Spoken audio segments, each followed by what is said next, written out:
I can still hear the tremor in her voice when she said it, like she already knew the ground between us was about to give way.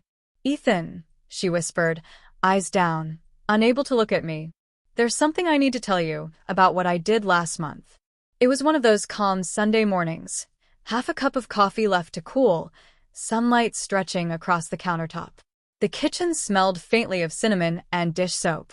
It used to feel like peace. That day, it felt like waiting for thunder. Trying to ease the tension, I smiled. You didn't crash the car again, did you? But she didn't laugh. Didn't even blink. No, she said quietly. It's about the fertility clinic. The words landed heavy, strange, and out of place. My stomach nodded. Months ago, we'd gone there together, just to check if everything was okay, if we could have kids one day. That visit had been private, something just between us or so I believed. What about it? I asked, my tone sharper than I meant. She swallowed hard. Do you remember the samples you gave? The sperm? My hand froze around my mug. Yeah, what about them? Her lips trembled. I donated them. I blinked, confused. Donated? What do you mean? Those were for us. I know, she rushed out, stepping closer, eyes filling with tears. But listen, my friend Sophie, she and her husband have been trying for years. They can't have children, Ethan. She was falling apart. I wanted to help. I stared at her, unable to make sense of the words leaving her mouth. You gave her my sperm, without telling me? Her voice was barely a whisper. Yes. The room tilted. The silence stretched so far I could hear the faint hum of the fridge. I set my mug down with a hard thud. You stole it. Her eyes widened. It wasn't like that. It was exactly like that. I cut in. You took something that belonged to us and handed it away like it meant nothing. She flinched at the word stole. Tears streamed down her cheeks. Ethan, she's my best friend. She was breaking apart, and I thought.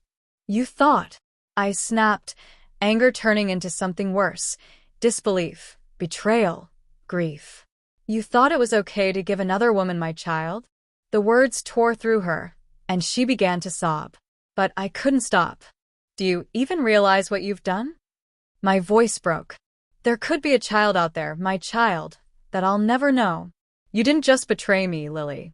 You made a life-altering decision for me, without my consent. She reached out, but I stepped back. The kitchen suddenly felt too small, too bright. Ethan, I didn't mean to hurt you, she whispered. I just wanted to do something good. You've always said kindness matters. Kindness. I let out a hollow laugh. Kindness isn't lying to the person you say you love. She crumbled, covering her face. I thought you'd never agree, she cried. Sophie was desperate. I couldn't stand seeing her in pain. And you thought betraying me was the solution? Her silence said everything. For days, I couldn't even look at her. I slept in the guest room, staring at the ceiling each night, haunted by a face I'd never seen, a child who might share my eyes, my smile, a child I hadn't even been given the chance to choose. When I finally spoke to her again, her voice was quiet.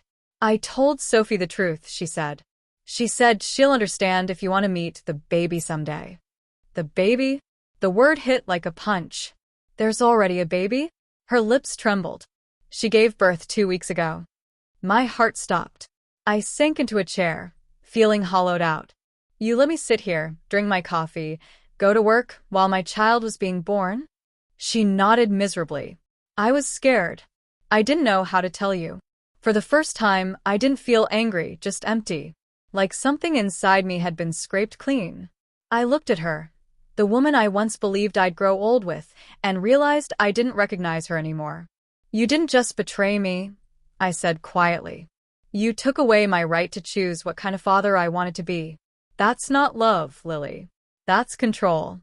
She sobbed as I stood, grabbed my keys, and walked out. Outside, the sunlight was almost cruel in how normal it felt. Birds were singing, cars were passing. Somewhere in the world, a baby was crying. Maybe mine. And I knew, in that moment, nothing would ever be the same again. Some betrayals don't explode with noise.